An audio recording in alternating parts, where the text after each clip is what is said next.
आत्मा जब स्थूल शरीर से तादात्म्य कहते हैं तब विश्व कहते हैं, तो सूक्ष्म शरीराभिमानी आत्मा तेजस इति उच्यते। अब देखो, एक ही आदमी के दो नाम हो गए, एक हो गया पुत्र, दूसरा हो गया पति। आदमी तो एक ही है, दो उपाधियां जोड़ ली, पुत्र और पति बन गया। इसी प्रकार से आत्मा तो एक ही है, उस एक आत्मा को एक उपाधि लगा दी, स्थूल देह का तादात्म्य, उसको विश्व कहा। अब उसका तादात्म्य छूट गया तो मन के साथ तादात्म्य करके बैठा, तो उसी आत्मा को मन के साथ तादात्म्य होने के बाद उसको तेजस कहा।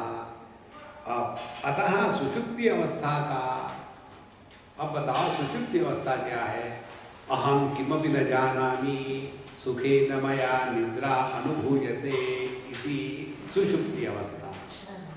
गहरी नींद किसको कहते हैं? सुषुप्ति अवस्था। उसमें अहम किमपि न जानामि, मैं कुछ भी नहीं जानता, देखो, और सुखे न मया निद्रा अनुभूयते, और मुझे नींद में बड़ा आनंद आया, बड़ा आनंद आया, उसको कहते हैं निद्रावस्था या सुषुप्ति अवस्था। तो वो सुषुप्ति अवस्था।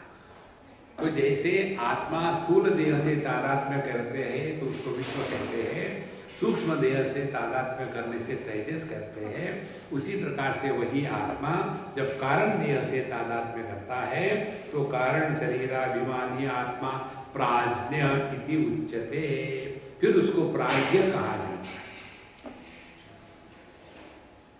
जैसे एक ही आदमी के तीन उपाधि के कारण तीन रूप हो गए,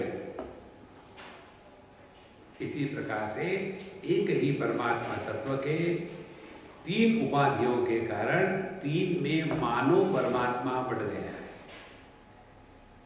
आदमी जब पुत्र, पति और पिता बनता है तो क्या वो तीनों में बटा है तो एक ही। देखो, यदि आदमी नित्य निरंतर शांत प्रसन्न रहे तो विश्व भी शांत प्रसन्न रहेगा, फिर तेजस भी शांत प्रसन्न ही रहेगा।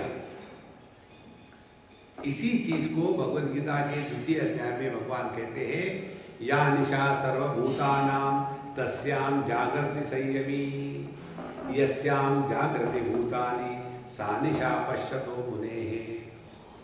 जिन्होंने अपने स्वरूप को पहचान लिया है उसके लिए जिस द्वैत को लेकर के अज्ञानी सत्य मान करके इसके पीछे पागल होकर दौड़ता है, इस द्वैत को जिस ज्ञानी ने देखा है उसको मिथ्या मान करके त्याग कर दिया, और केवल आत्मा तत्व को ही जिसने पहचाना है और इस आत्मा तत्व को अज्ञानी भूल गया है।